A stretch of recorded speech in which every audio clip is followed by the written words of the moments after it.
Look! Look at me! What have you done to me? Your pastors and stone me, neglected you and I needed you most. Entrusted me for a daughter whose intelligence was much lower than mine.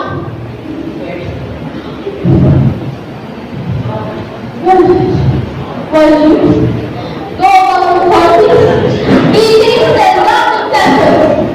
Thus, I drifted away from you, longing for a father's love and yearning for a mother's care.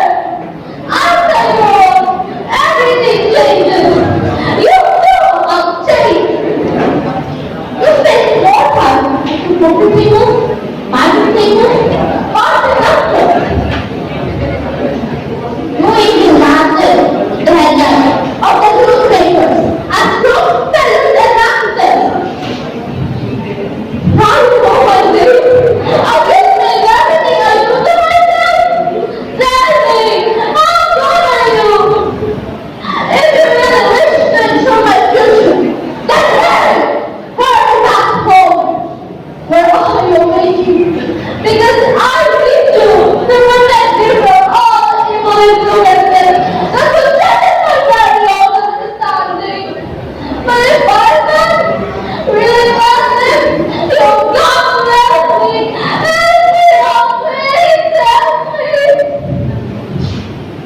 me.